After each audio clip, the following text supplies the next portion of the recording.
নমস্কার বন্ধুরা, আমার চ্যানেল ডিলিশিয়াস ফুডে তোমাদের সবাইকে স্বাগত। আজকে আমি তোমাদের সাথে ল্যাংচার রেসিপি শেয়ার করব। কিভাবে বাড়িতে থাকা জিনিস দিয়ে খুব সহজে তোমরা সুস্বাদু ল্যাংচা বানাতে পারো সেটাই তোমাদেরকে আজকে আমি দেখাবো। যারা তোমরা নতুন রান্না করা শিখছো তারাও এই ভিডিওটা দেখে খুব সহজেই ল্যাংচা বানিয়ে ফেলতে পারবে। তাহলে চলো আর দেরি না করে ভিডিওটা দেখে নাও। ভিডিওটা ভালো লাগলে একটা লাইক দিয়ে আমার চ্যানেলটাকে সাবস্ক্রাইব করে নিও। এখানে আমি 2.5 লিটার দুধের ছানা তৈরি করে নিয়েছি। ছানা কিভাবে তৈরি করতে হয় সেটা আমি আমার আগের ভিডিওতে দেখিয়ে দিয়েছি। আমি ডেসক্রিপশন বক্সে লিঙ্কটা দিয়ে দেব, তোমরা চাইলে সেখান থেকে দেখে নিতে পারো। ছানাটাকে খুব ভালো করে 4 থেকে 5 মিনিট এইভাবে মেখে নেব। ছানার যে দানাগুলো রয়েছে এগুলোকে মসৃণ করে নেব। ছানাটা দেখো এখন অনেকটাই সফট হয়ে গেছে।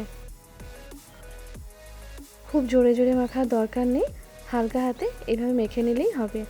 ছানাটা মাখা হয়ে গেছে। এবার 2 চামচ ময়দা নিয়ে নিলাম, তার সাথে 1 চামচ ঘি নিয়ে নিচ্ছি। ল্যাংচা তৈরি করতে খোয়া অবশ্যই লাগে, যেহেতু বাড়িতে সবসময় খোয়া থাকে না, সেই জন্য খোয়াটা ছাড়াই আমি কিন্তু আজকে ল্যাংচাটা তৈরি করছি। ময়দার সাথে ঘিটাকে খুব ভালোভাবে মিশিয়ে নিলাম। এবার এই মিশ্রণটা ছানার মধ্যে দিয়ে দিলাম। ছানার সাথে ভালো করে মেখে নেব।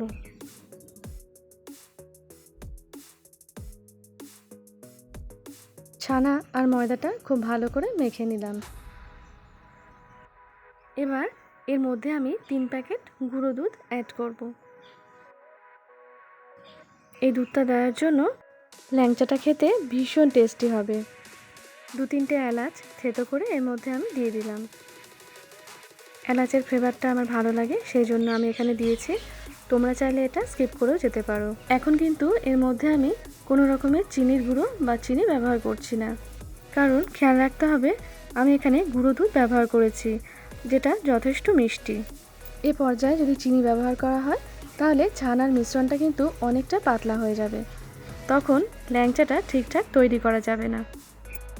যাই হোক, ছানাটা আমার মাখা হয়ে গেছে, এটা আমি রেখে দিলাম। এখানে 1.5 কাপ মতো চিনি নিয়েছি।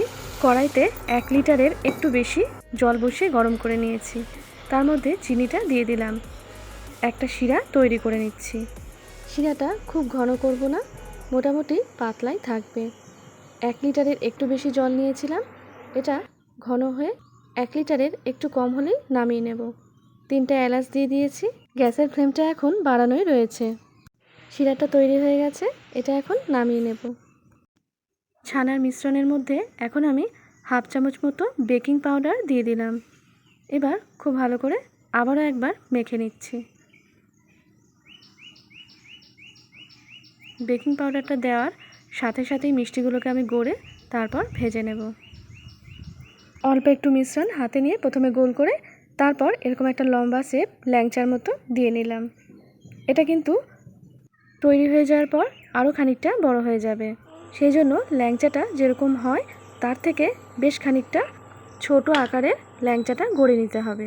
কড়াইতে বেশ খানিকটা সাদা তেল নিয়েছি, তার মধ্যে 2 চামচ ঘি দিয়েছি। এবার তেলের মধ্যে ল্যাংচাগুলোকে দিয়ে দিলাম।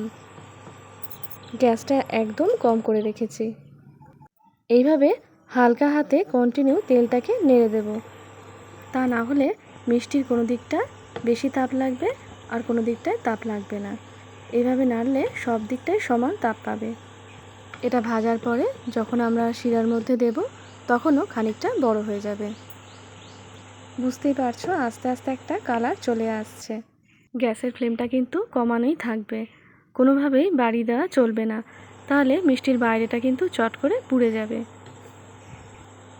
7 থেকে 8 মিনিট সময় নিয়ে মিষ্টিটাকে ভাজতে হবে। আরও খানিকটা কালার আসবে। দেখতেই পাচ্ছ এখন বেশ সুন্দর কালার চলে এসছে। এবার এগুলোকে আমি নামিয়ে নেব। শিরাটা মোটামুটি গরম রয়েছে, এর মধ্যে আমি মিষ্টিগুলোকে তুলে দিয়ে দিলাম।